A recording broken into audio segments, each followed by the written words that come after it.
Hola chicos, ¿qué tal? Muy buenas tardes para todos. Hoy 28 de julio del 2023 a la 1:51 de la tarde los saluda Julián Giraldo, gestor y analista técnico de la empresa Quantum Group.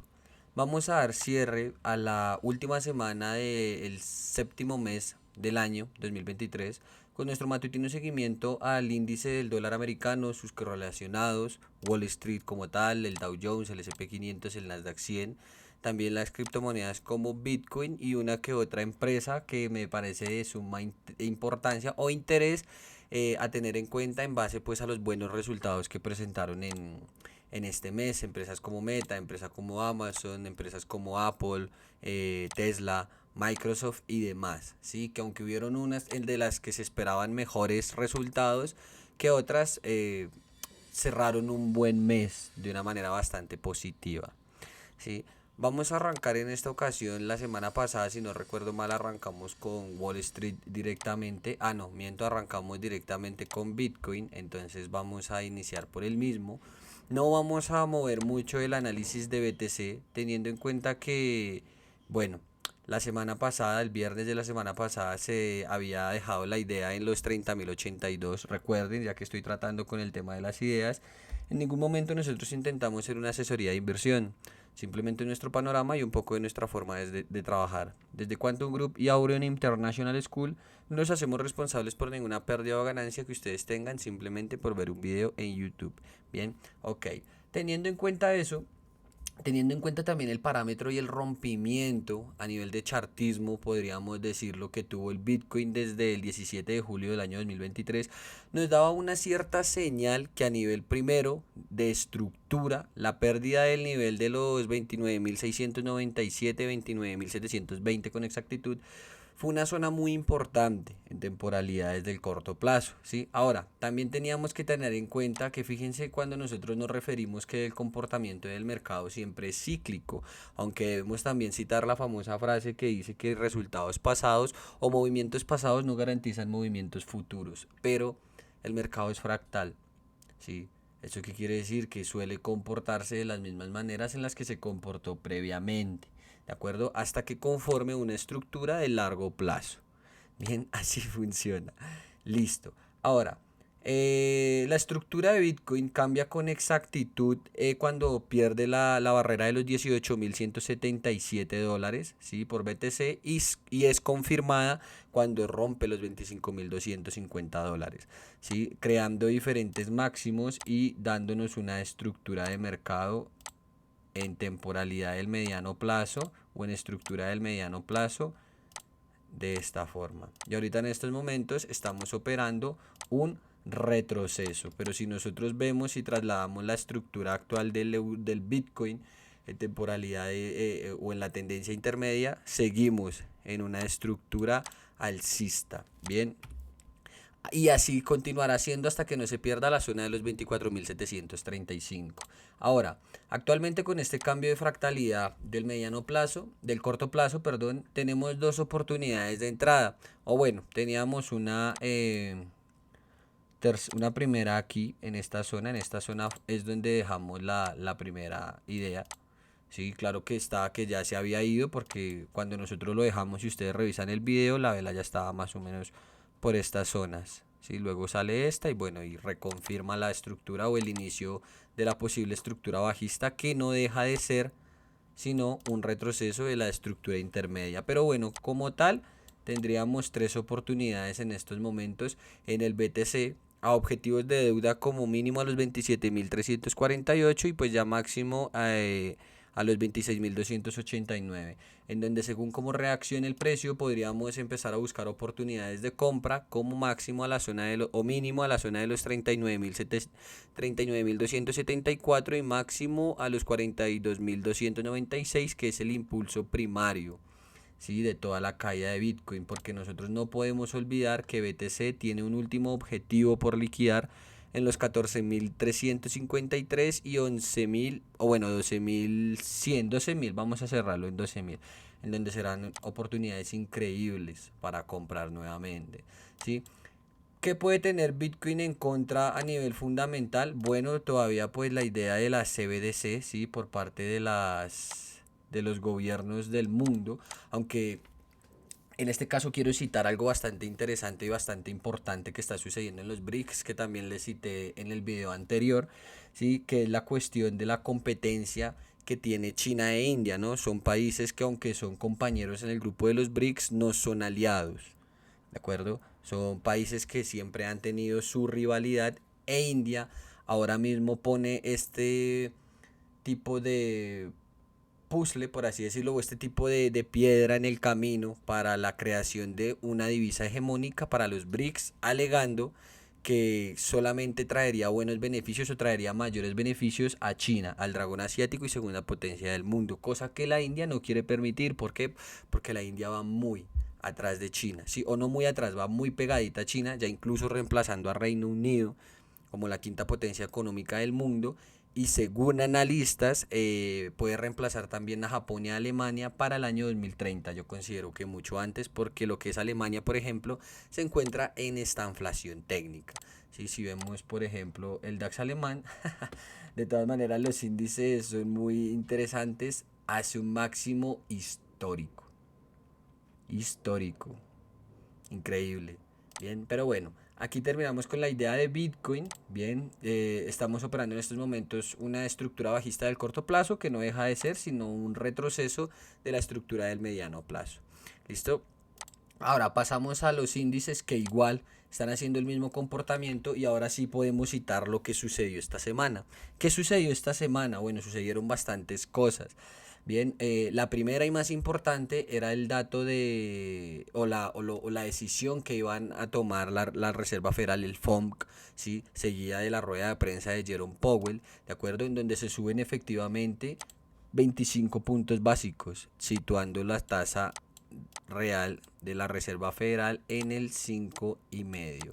Ahorita estamos así, en el 5,5%, con una inflación interanual del 3%, aunque este dato es un dato que se debe revisar a mayor profundidad, teniendo en cuenta que podemos experimentar o podríamos experimentar un repunte de la inflación con el repunte del petróleo, que se posiciona por encima de los $76 el 13 de julio. Esto es lo que realmente teme la Fed, ¿sí? Que le llegue a pasar lo mismo que le sucedió a la Fed de Volcker en la década de los 70, cuando creyeron que la inflación ya estaba controlada, empezaron a disminuir tipos de interés y la inflación les volvió a explotar en la cara, obligando a que en esta ocasión tuvieran que llevar los tipos de interés al 15%, el nivel más alto en la historia de la Reserva Federal. Ahorita estamos en el 5,5, pero ha sido la subida más rápida de la historia. En un año y medio pasamos de tipos negativos a más de 500 puntos básicos en la economía, destrozando sectores como la banca y perjudicando bastante o asfixiando demasiado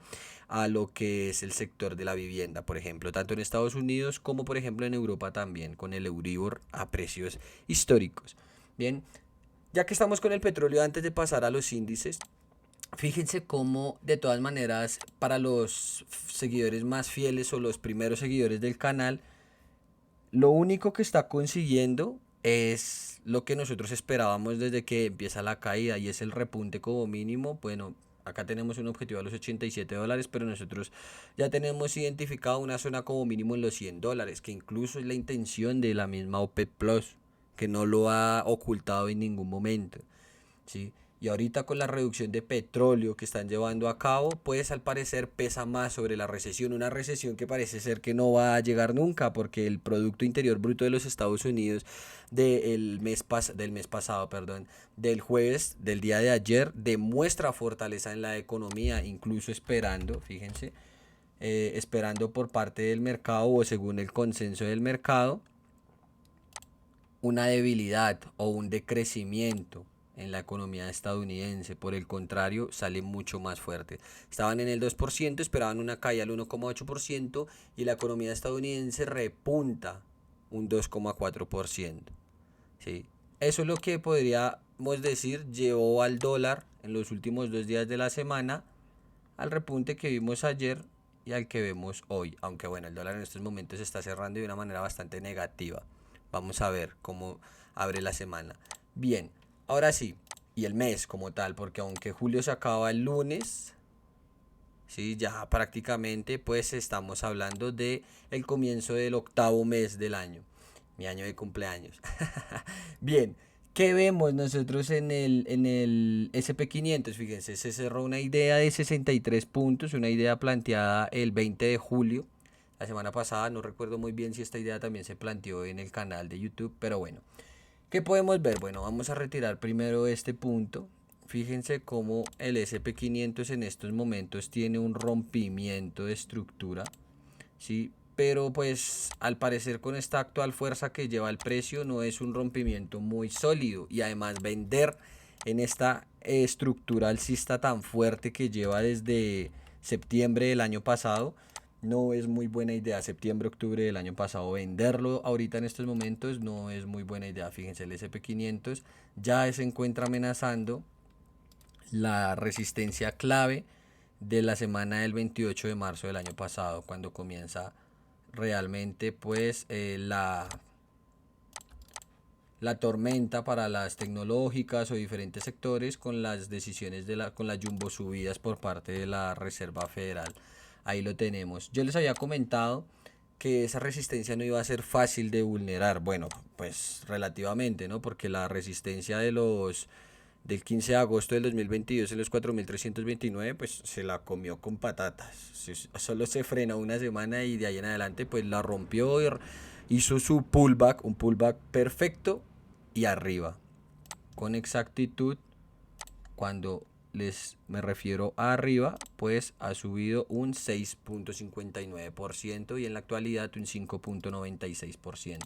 Tenemos un mes de julio que actualmente, vuelvo y les digo, todavía falta el día lunes 31 de julio, pero cierra con un 4.76% aproximadamente y alcanzando un máximo de 5.42%. El mes anterior de junio, que ha sido uno de los mejores meses del año, cerró con un 6.57%. Bien, esto lo podemos atribuir a los buenos resultados de diferentes empresas tecnológicas, como las mencionadas al principio del video, y también por la expectativa de que la Reserva Federal, aunque van a continuar con las subidas de tipos de interés mencionado o dicho por el mismo Powell, ya no van a hacer esas jumbo subidas de 50 puntos básicos y solamente plantean una más de 25, cumpliendo con el guión que habían tratado también a principios del mes de julio con los principales presidentes de los principales bancos centrales, en los que para la Reserva Federal hacían falta por lo menos 2 subidas de tipos más. Bueno, ahora, ¿qué tenemos? Fíjense, en estos momentos la estructura del SP500 está prácticamente en vertical desde el 13 de marzo de este presente año. Si nosotros seguimos esperando una correcta oxigenación que en cualquier momento se va a dar, fíjense, solamente es también saber identificar los patrones que realiza el precio, ¿sí? Y si se pueden dar cuenta, la estructuración bajista simplemente fue un retroceso. ¿Cuál es el nivel clave que nosotros vamos a buscar si quisiéramos buscar los objetivos en los 4.168 y 4.120? Si es que no se va de una manera directa, incluso si no recuerdo mal tenemos zonas más abajo. Déjenme verificar, por favor. Estamos aquí. Tenemos objetivos en los 4.121 y tenemos objetivos en los 4.238. Estos son nuestros objetivos del mediano plazo. Bien, aparte de eso, veamos. También tenemos un objetivo algo más bajista. Este objetivo era al que me refería cuando les mencionaba que teníamos objetivos más bajistas. Y bueno, en los 4.049 también tenemos un objetivo que va a ser liquidado por la bolsa en algún momento. Bien. Y por último, tenemos este movimiento, veámoslo. Aquí lo tenemos. Y efectivamente tenemos también un punto de devolución a los... bueno, no. Miento, todavía no. En los 4.237 hubiera sido una confluencia bastante interesante, pero no. Pero igualmente ahí tenemos un objetivo en los 4.237. Ahora, ¿desde dónde pierde estructura el precio? Bueno, el precio pierde estructura cuando rompe los 4.196 y de ahí en adelante se va completamente en vertical, apoyado también por este FOMO que hay actualmente del tema de la inteligencia artificial. ¿Cuál va a ser la mejor zona de compra según lo que vemos desde que el precio no nos haga más máximos? Bueno, la tenemos aquí en los 3.980 puntos. Ahí sería la zona ideal para volver a aprovechar un nuevo impulso por parte del SP, dejarnos un correcto X12 y poder empezar a buscar el objetivo que incluso ya se puede plantear aquí en una proyección que nos lleven, imagínense, a los 6.123 puntos como mínimo, teniendo en cuenta que todo este impulso primario ya está oxigenado, sin olvidarnos también de que el SP tiene deudas más abajo, pero bueno, son deudas a las que les iremos poniendo sentido a medida que vaya evolucionando la economía. Ahora, en el corto plazo, ¿qué podemos ver? Bueno, en el corto plazo también podemos ver cómo la estructura del 10 de julio no tiene ningún correcto, ninguna oxigenación correcta.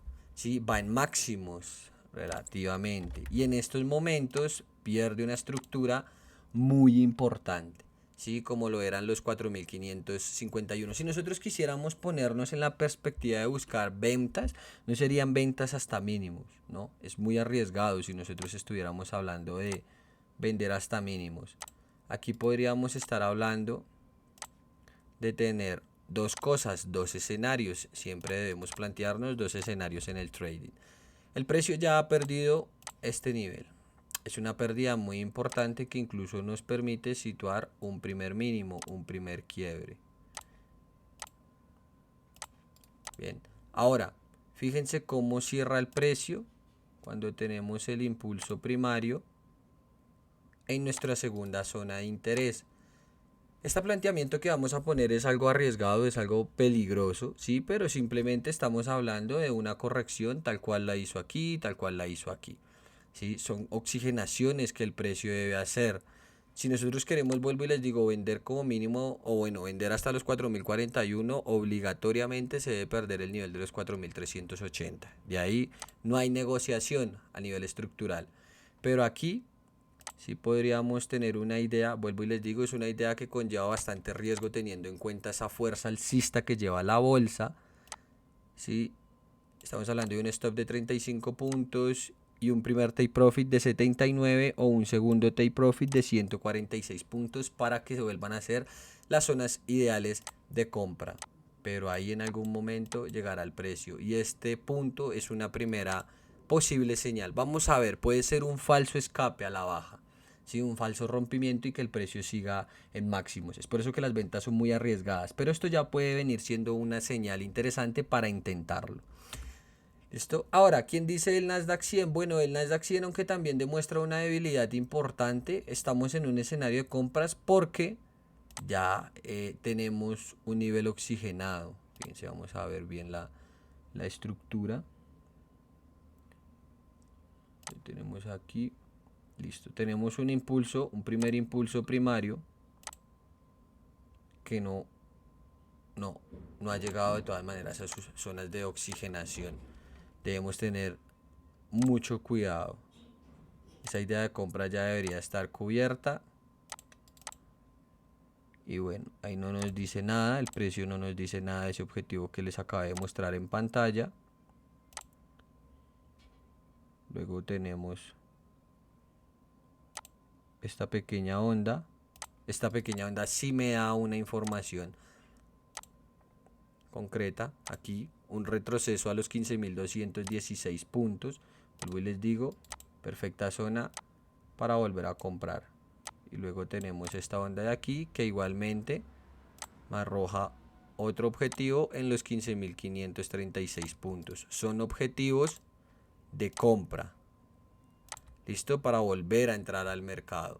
¿De acuerdo? Sin embargo, cuando el precio pierde este pequeño nivel, aunque se puede ver que es un nivel bastante pequeño, pues nos muestra un cambio de estructura. Sin embargo, vuelve a romper diferentes fractales y nos empieza a demostrar nuevamente un intento pues de ser alcista. Es por eso que la venta en el SP500 planteada anteriormente la debemos llevar con mucho cuidado. Bueno, vuelvo y les digo, de todas maneras, no es en ningún momento ninguna asesoría. ¿Listo? Entonces, bueno, hay que tenerlo, hay que dejarlo claro. ¿Listo? Perfecto. Ahora, nos vamos al Dow. El Dow, que es un índice incluso un poco más agresivo, pero fíjense, están haciendo lo mismo.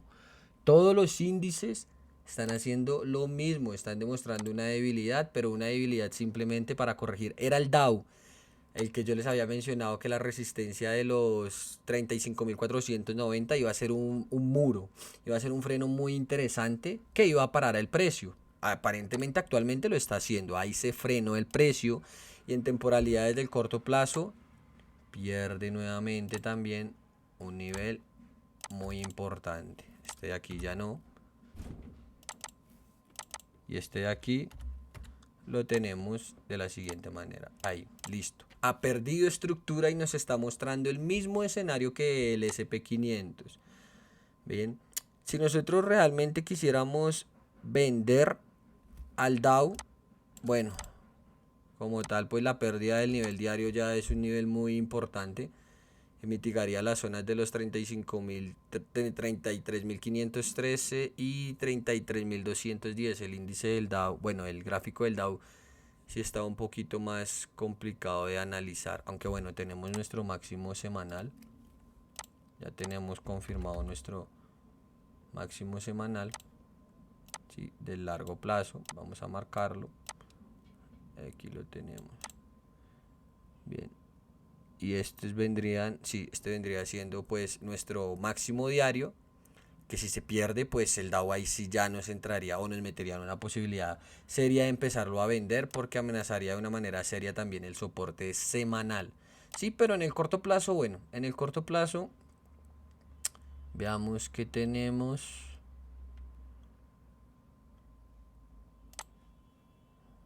Veámoslo aquí.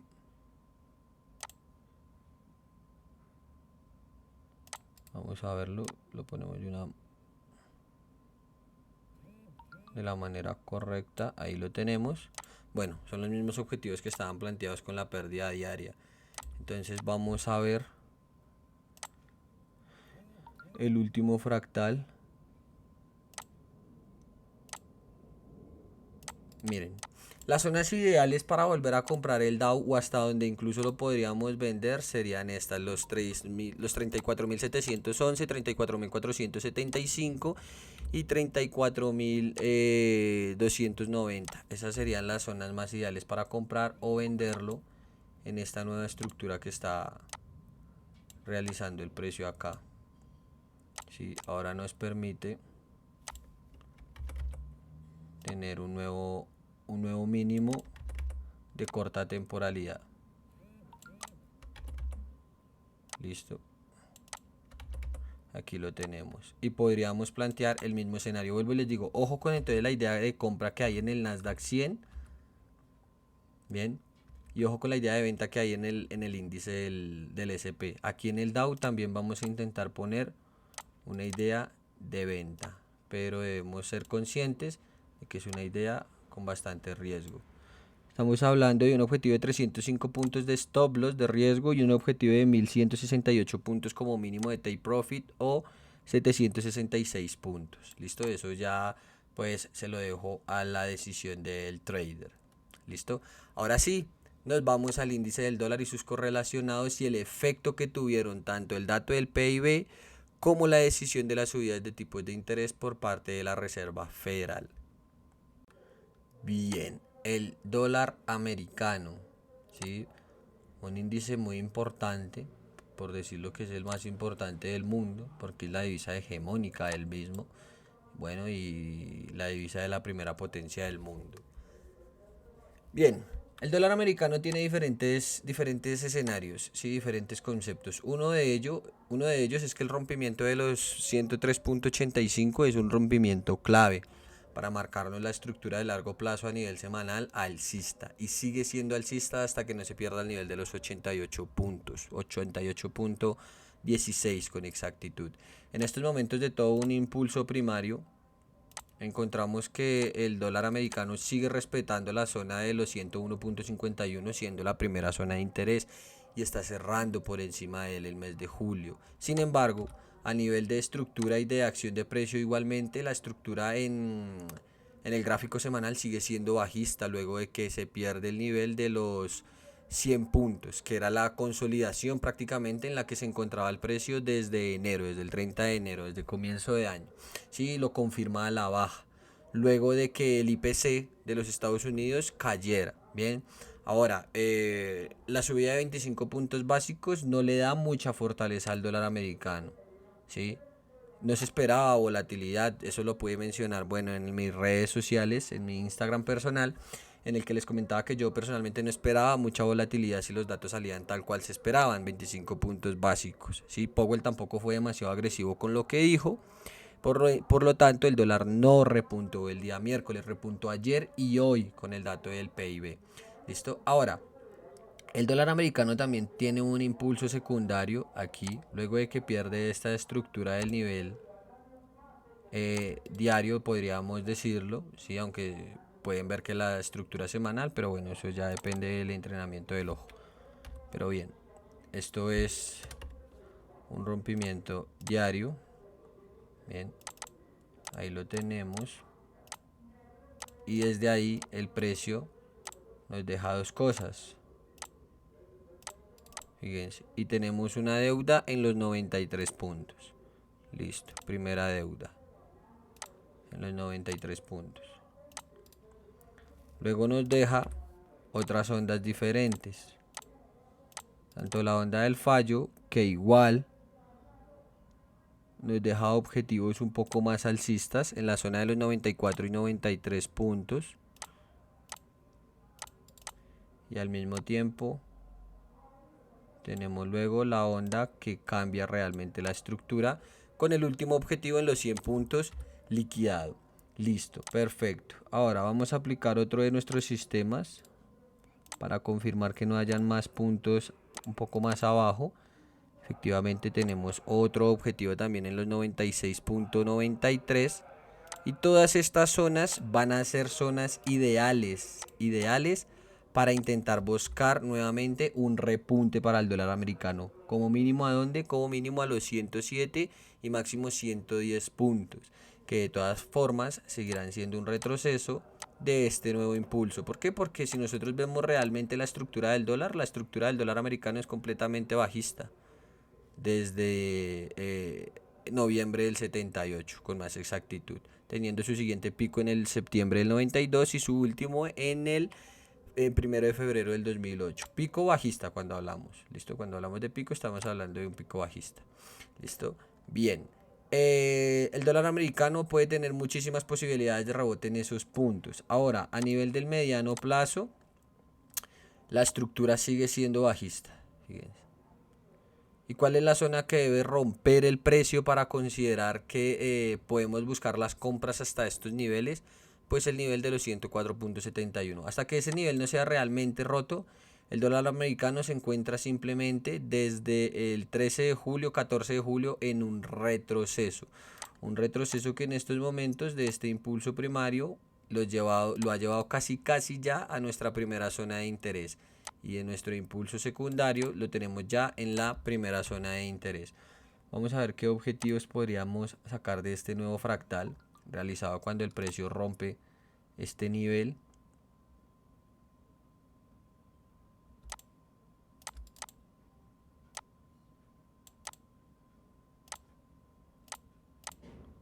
Ahí lo tenemos. Listo, cuando el precio rompe ese nivel. Vamos a ver. Nos ha dejado aquí. ¿Cuáles serían las zonas entonces ideales en donde el precio seguramente vuelva a rebotar a la baja? El nivel de los 102 y el nivel de los 102.56. Ahí esperaríamos que el dólar se frene y reanude su caída. Serían exactamente las zonas de entre el 78% o el 88% a liquidar. También tenemos un freno muy importante aquí en la zona de los 102.56 y los 102.28 con ese bloque. Sí, ya que este de los 101 pues no funcionó. Lo intentó, aunque en temporalidades de más cortito plazo también tenemos un cambio de estructura, pero es un cambio de estructura que desde mi manera personal de ver no es muy confiable. ¿Eso a qué me lleva? Eso me lleva a los que relacionados como el oro, un oro que en estos momentos llevamos una compra maravillosa, excelente desde más o menos los 1953 dólares por onza.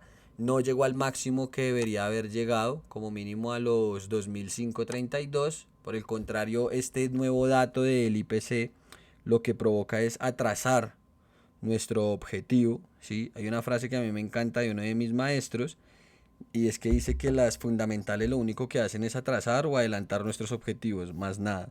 Nosotros seguimos esperando oportunidades de compra en el oro siempre y cuando no pierda, por ejemplo, la zona de los 1913. Si esa zona es perdida, nos veríamos en serios problemas o no problemas, ¿sí? Sino que simplemente cambiaríamos nuestro escenario de alcista a bajista. ¿Cuál es la zona ideal para volver a comprar?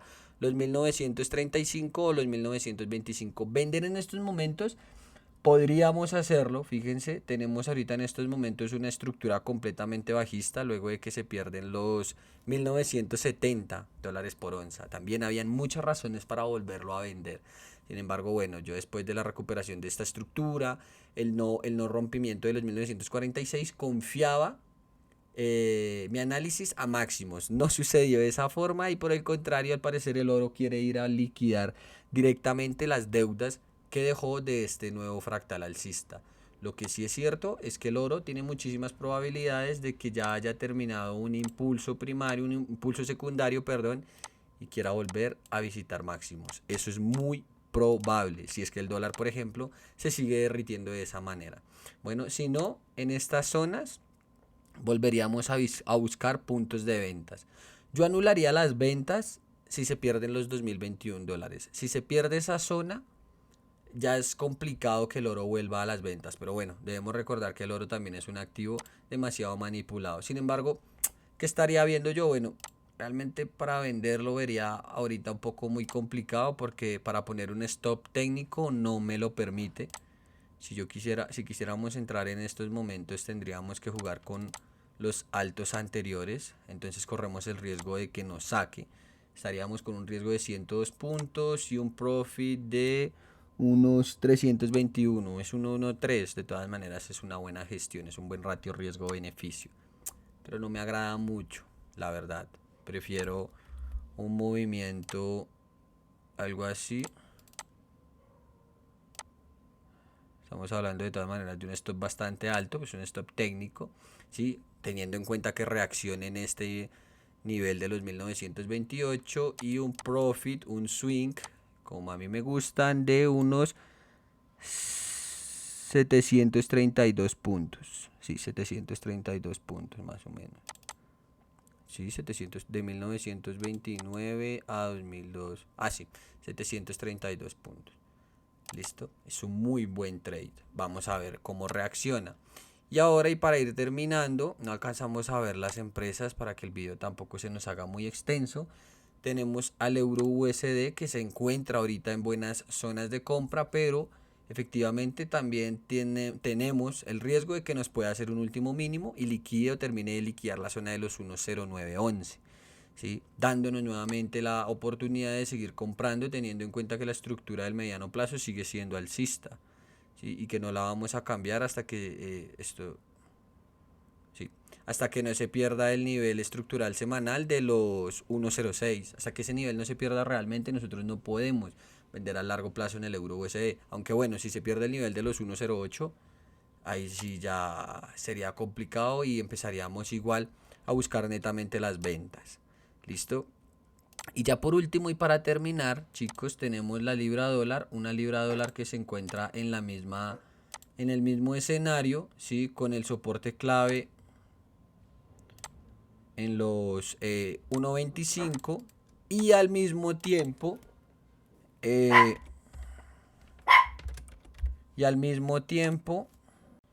tenemos una deuda que falta por liquidarse en el nivel de los 1.27. Ese nuevamente volverá a ser nuestro punto ideal para entrar en las compras. Unas compras que como mínimo podamos llevar a este objetivo de acá.